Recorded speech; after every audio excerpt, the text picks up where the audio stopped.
I am a beginner of a squash player. As a beginner, I still do not understand many things about squash. That's why I'm here to attend a seminar of squash to know more about squash. I hope I can gain a new knowledge and I hope it can be useful for my future in achieving my dream to become a good player. Let us learn together. First of all, can you tell me the history of squash? Of course, let me introduce history of squash. Squash has its origins in the older games of rackets, which was played in London presence in the 19th century. In 1830, boys at the Harrow School noticed that a puncher's ball with squash on impact with the wall. Then, this game spread to other schools. The first court built at the Harrow School were dangerous because near water pipes, practices, chimneys, and ledges. In 1864, the school built 4 outside courts. In April 1907, the tennis, rackets, and 5 associations set up a subcommittee to set standard for squash. Then, the sport soon formed, combining the 3 sports together called squash. Squash rackets have changed in a similar way to tennis rackets. In 1980, some modifications was made for squash, such as constructions shift from laminated timber to lighter materials, for example, aluminum and graphite, with small additions of components like cables, borax, and titanium. Natural glass strings were also replaced with synthetic strings. Custom variations on racket head shape, racket balance, and racket weight. Common racket for international single squash is T-drop head shape, and racket weight of 130 grams. For hardball doubles, the most common variations is an open throat head shape and racket weight of 140 grams. There are several variations of squash played across the world, although the international versions of the sport has become the dominant form. There is double squash, a variant played by 4 players. There is also a tennis-like variation of squash known as squash tennis. In my opinion, to be a good player, there are several techniques that can be followed.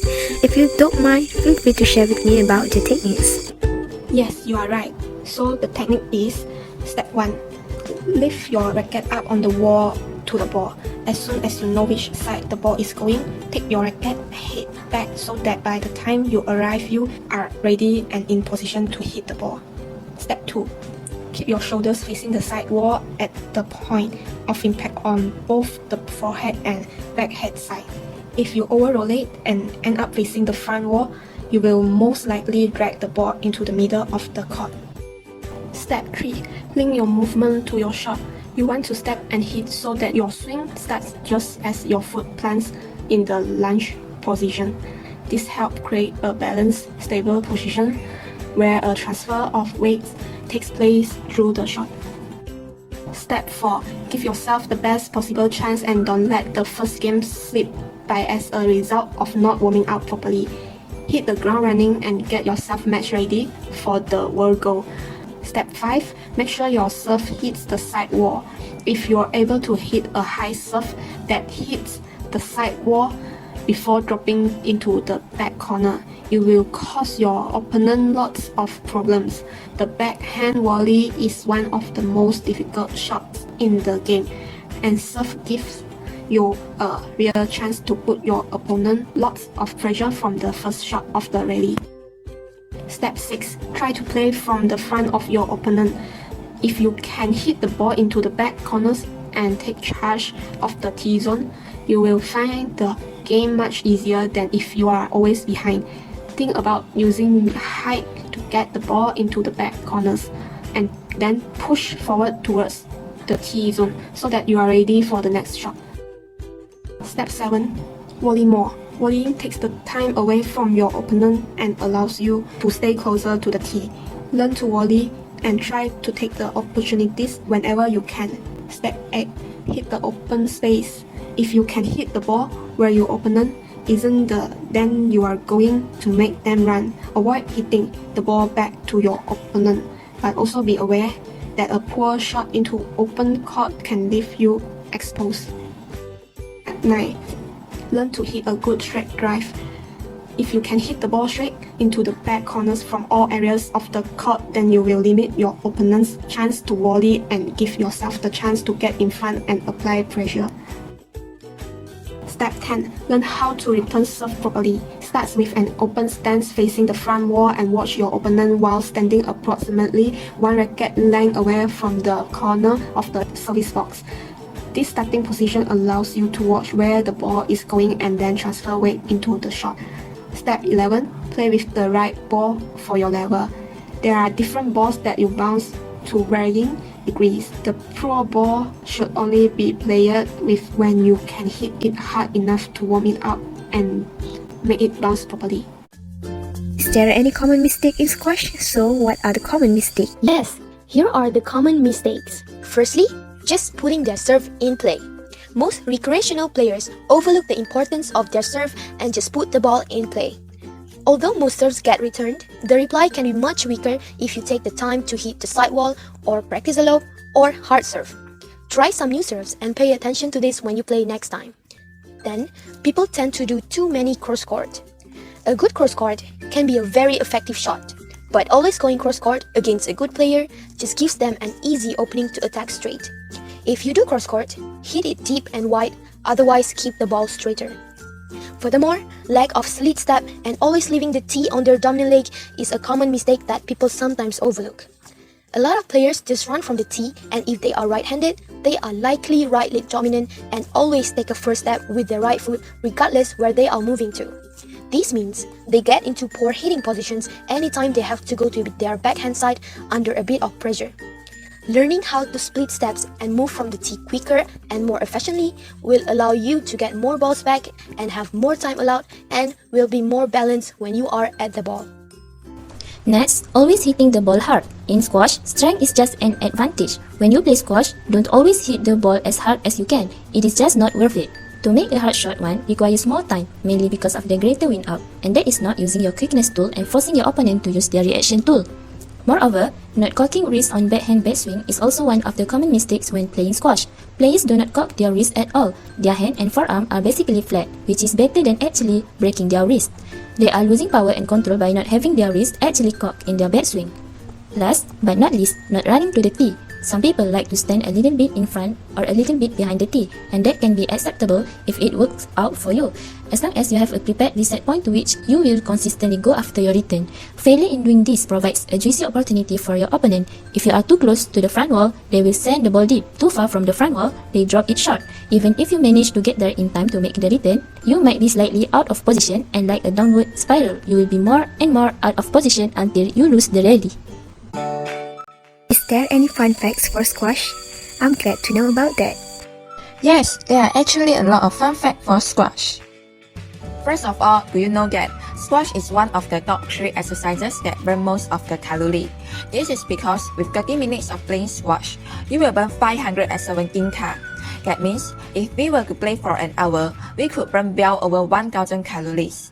Next, squash will keep our heart working at about 80% of its maximum rate throughout the duration of the game. This is mainly because of the constant blinking and little downtime between games.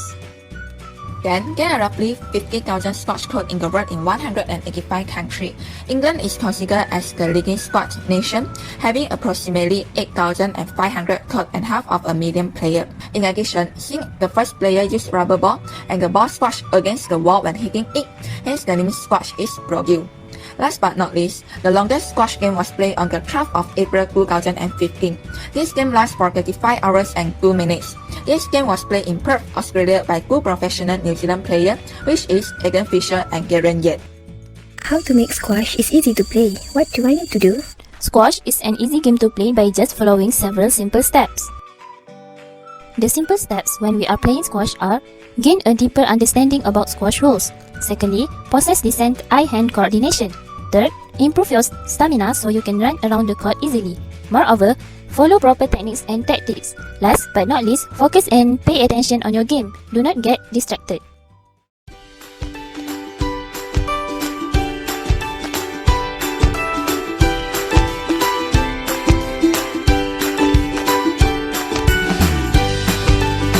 Alright, so so let's start with the court. As you can see, squash is played on a box-like court with a front wall, 2 side walls and a back wall. And on the floor there is a half-court line and a short line that intercept and are known as the tee. There's also 2 service boxes on each side, and all these lines on the floor are only applicable when you're serving. On the front wall, this bottom line and below is known as the tin, and this area is out. This middle line is the service line, and at the top there's a line that goes all the way around the outside of the court, and this line and above is also out. So now that we know what all those lines mean, let's get into how to play. First of all, the warm-up. Anytime you play, you will need to warm the ball up, as squash is played with a hollow rubber ball that doesn't really bounce when it's cold. There are a few different types of squash balls, but the most common training and competition ball is the Dunlop double yellow dot ball, which is what we'll be using today. But for beginners, depending on your level, there are a few options, including the single yellow dot ball and the blue dot ball, which are a little bit more bouncy. Anyway, back to the warm-up. There is a dedicated warm-up time of 4 minutes before each match for you and your opponent to hit the ball and warm it up. After 2 minutes, the referee will call half-time for you and your opponent to swap sides, and then after 4 minutes, they'll call time. Obviously, if you're just hitting casually or in a social league, this is a little bit more relaxed, and it is up to you and your opponent to choose when you swap. Once the warm-up is complete though, either you or your opponent will spin your racket to decide who serves. Now with the serve itself, each point starts with a serve, and when you are serving you must have at least 1 foot in the service box, and the ball has to hit the front wall first, between the service line and the top line on the front wall, as well as go past the short line and on the opposite side of the half court line where your opponent will be. If the ball does hit the service line or below, or it doesn't make it past the short line or the half court line, then it is a fault. It is also a fault if the ball hits the outer line or above. And if you do hit a fault, it is the other person's point. When consecutively winning points, you must alternate serving between the right and left service boxes. And lastly, when returning a serve, you can either wait for the ball to bounce once before you hit it, or you can hit it on the full. So in squash, there are 4 main shots, and all of these can be played on both your forehand and your backhand. The first shot is a straight drive, and the aim of straight drive is to hit the front wall and come straight back down the side wall towards the back of the court. Straight drives are the most basic and common shot in squash, but they are quite important in keeping your opponent behind you. The second shot is a drop shot. These are quite an attacking shot and a great way to finish a point or just move your opponent from the back to the front of the court. The third shot is a boast. So a boast is when you hit the ball into the side wall at an angle before it hits the front wall. Boasts can be quite a defensive shot from the back of the court if you're stuck, but they can also be an attacking shot. The fourth shot is a cross court. So a cross court is when you hit the ball towards the middle of the front wall so it lands on the other side of the court. Cross courts are great for moving your opponents around. Alright, so now that we have our serve and our shots, let's put them together into a rally. Each point in squash consists of a rally, and like I said before, it starts with a serve. So once either you or your opponent serve, you then take turns in hitting the ball. During a rally, you and your opponent can hit the ball anywhere in the court as long as it is above the tin and below the outline, but the ball must hit the front wall before either of you hit it. The ball can hit the side wall or the back wall either before you hit the ball or before it reaches the front wall, and the ball can only bounce on the ground once before you hit it. Now, referee decisions. During a rally, if there is any interference by your opponent on your way to the ball, or you think it is unsafe for you to play the ball, then you'll need to stop straight away and ask the referee for a let. It is then up to the referee to decide whether the call is a let, a no let, or a stroke. So a let is when there is minimal interference, but your opponent is making their best effort to clear.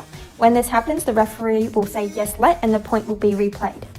A no let is pretty much the opposite of a let, and it is when the referee deems there was no interference and you could have safely played the ball. When this happens, the referee will call no let, and it'll be your opponent's point. And a stroke is when there is no way you could have safely played the ball, as your opponent has not cleared properly or they are in the way of your swing. When this happens, the referee will call stroke, and it will be your point. Some other terms you'll hear the referee say are hand out. This is when it is a change of serve. So say you served and you lost that point, it is then a hand out to your opponent. Something else you'll hear is not up. This is if either the ball has bounced twice before you hit it or you hit the tin. You'll also hear out. This is if the ball hits that outer top line or above, then it is out. You'll also hear fault. This is if either you serve down or out, then it is a fault serve. And lastly, scoring. So a squash match is best of 5 games, and each game goes to 11 points. And if you do get to 10 all in the game, then you have to win by 2 clear points, and it is point a rally. I think that's all what I want to know. I feel like I have gained a lot of knowledge about squash. It really helps me a lot. I hope this information will be useful one day. Thank you.